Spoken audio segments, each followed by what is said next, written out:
So start setting your goals and see if you can't get a better excitement going for the things you want to accomplish for the future. Now here's my third subject, and that's called financial independence.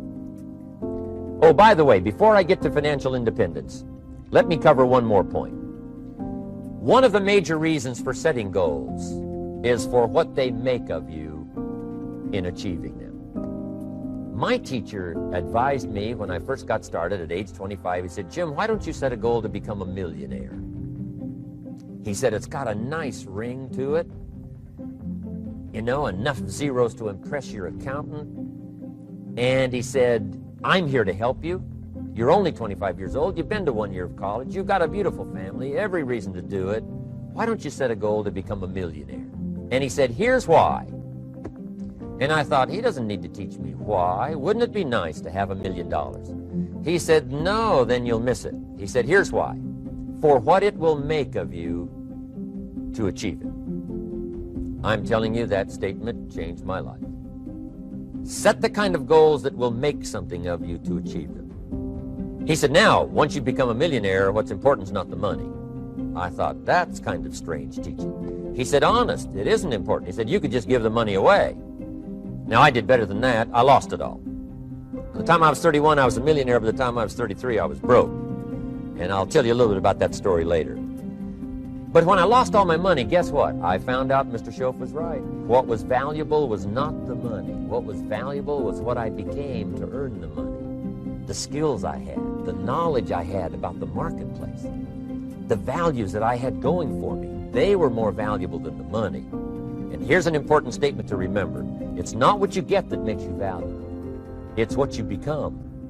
So part of the key here is to set the kind of goals that will make something of you. Don't set them too low so that you don't have to grow and you don't have to read and you don't have to try and you don't have to stretch. Don't set them too low. And then don't sell out. Don't go for something that's going to cost you your virtue or cost you your values or sell out your principles. There's a good middle road here to follow. Goals that will inspire, goals that will help you grow, change, develop, and become better than you are. Okay, now let's talk about financial independence. How to become rich by 40, 35 if you're extra bright, much sooner if you find an opportunity like I did. Let me show you how I did it. Financial independence. First of all, I like the phrase financial independence. Some people are a little bit concerned about using the word becoming rich or becoming wealthy, and I can understand that. I struggled a little bit with this. Is it okay to go for becoming rich, go for becoming wealthy? And maybe that's a bit too strong a word or strong a term. So here's what I've come up with that I think is comfortable for me, and that is how to become financially independent. I think it's every person's heritage here, especially in America, to become financially independent. Now, let me give you my definition of financial independence. Financial independence is the ability to live from the income of your own personal resources. Financial independence. Now, it depends on how you want to live. If you need $2,000, $3,000 a month, if you need $4,000 or $5,000 a month, if you need $10,000 a month, some people may need, $100,000 a month. But whatever you would need to live, and you could earn that living from the income of your own personal resources, that's what I call financial freedom, financial independence. And let me show you how to acquire it.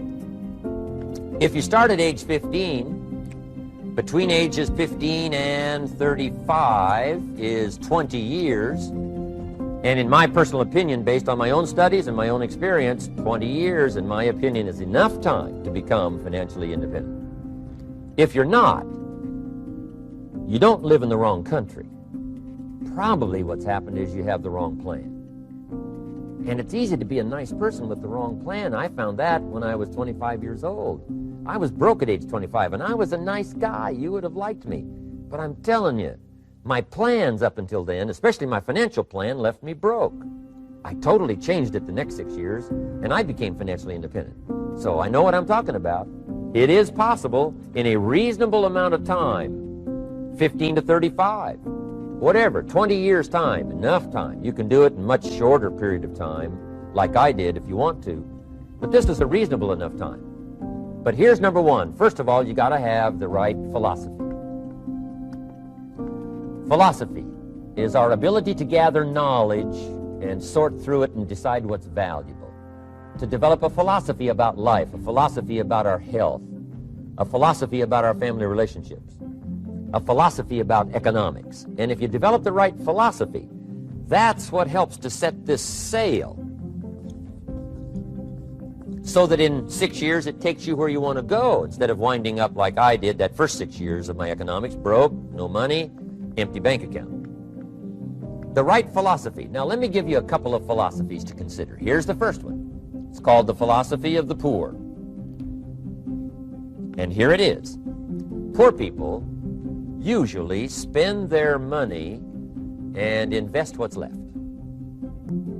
That's the philosophy of the poor. Now here's the philosophy of the rich. Rich people invest their money and spend what's left. And here's the startling answer. It really doesn't matter what the amount is. What's most important is not the amount. What's really important is the philosophy. So I would ask you to adopt this philosophy of spending after you have invested. Invest first, then spend. And I've got a little formula that I'm going to share with you. Now, what should a child do with a dollar? I mean, there's a lot of debate going on, I'm sure, across the country on what a child should do with a dollar. Here's one opinion. It's only a child and it's only a dollar. What difference does it make? Well, in my opinion, it makes all the difference in the world. A person's economic future starts with a child with a dollar. Somebody says, oh, no, you're only young once. Let him spend it all. Well, when would you hope that would stop? Somebody says, well, wait till he's 50 and broke like me, and then he'll learn. Well, no, we don't want to wait that long. If I would have known earlier than age 25, I would have changed. In high school, if they would have had classes called Wealth 1, Wealth 2, I'd have taken both classes. I would not have waited until age 25. So, the earlier the better. So, what should a child do with a dollar? Here's the simple premise to begin with. Don't spend it all.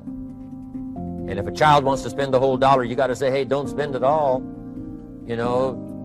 Don't spend it all. They'll say, why not? It's my dollar. I earned it. You say, I know you earned it, but don't spend it all. They'll still say, why not? Say, let me show you why not. So you put them in your car, take them to the other side of town, and show them where people live that spend the whole dollar. Just drive them around. Kids learn best by visual. Just drive around and say, would you like to live here? Kid says, no. Would you like to live like these people live? Kid says, no, no. Then you can't spend the whole dollar. So, kids will get the message. So, take them to the other side of town, show them around, unless you already live there, and then just show them around. Anyway, don't spend the whole dollar. Now, let me give you my best view of what to do with the dollar. And I promise you, if you started at age 15, now if you're over 15, right, you've still got plenty of time. You still got 20 years. If you're 30, you still got 20 years. I mean, you still got plenty of time to start what I'm about to share with you. What to do with a dollar. Here's my first bit of advice. Never spend more than 70 cents. Never spend more than 70 cents. Now, you got to pick some number, and the number you pick is going to be determined by your philosophy. It's going to be determined by what you've been taught or your experience teaching yourself. When I first met my teacher, Mr. Schoaf, I was at about 110% of each dollar. I'm down at Budget Finance, hawking my furniture and my car one more time. And then I learned a whole better formula for financial independence. Number one, don't spend more than 70 cents. Now, kids say to me, well, okay, what do I do with the other 30 cents? And here's what I teach them.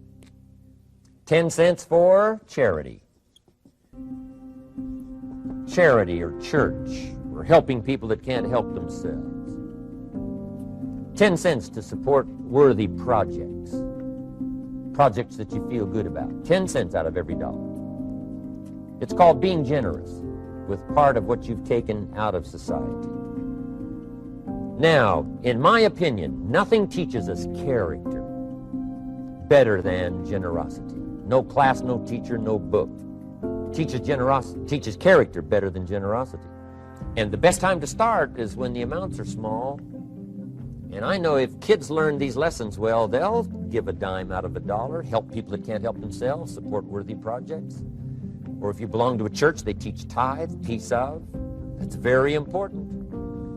Now, because when the amounts get larger, sometimes it's a little more difficult. You know, giving 100,000 out of a million, someone says, oh, if I had a million, I'd give 100,000. I'm not sure. That's a lot of money. So the time to start is when the amounts are small. 10 cents out of the dollar. Okay, next 10 cents I call active capital. Active capital means do something to make a profit. Active capital. Set aside a portion of your income. Wages are okay, but I'm telling you, wages will make you a living. Profits will make you a fortune. So set aside part of your income as capital, called active capital. Any kind of project you can possibly think of, you can possibly come up with.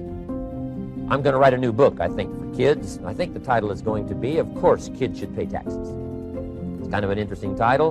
In California, kids do pay taxes. When a child walks into 7-Eleven, buys something that costs $1, the proprietor says, give me 7 more pennies. And the child says, hey, what's these 7 pennies for? The proprietor says, that's the taxes. Kid says, well, hey, I'm only 8 years old. Proprietor says, congratulations, you're my youngest taxpayer. Give me the money. So in California, where I live, kids do pay taxes. Big question is, should they? And my book will answer that question. Of course, kids should pay taxes. Nothing is for free. If you want to ride your bicycle on the sidewalk instead of in the mud, you got to pay the 7 pennies. Nothing is free, so we all have to pay. So, 10 cents out of your living, out of the money you earn, set aside for capital. Capital to try your best to show a profit.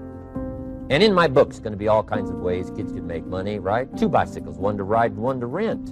I mean, you know, it doesn't take long to figure out some enterprise that'll start making a profit.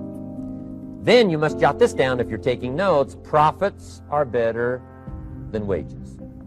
1, you can't usually start wages until you're about 16, 15, 16, but you can make a profit long before you're eligible to start earning wages.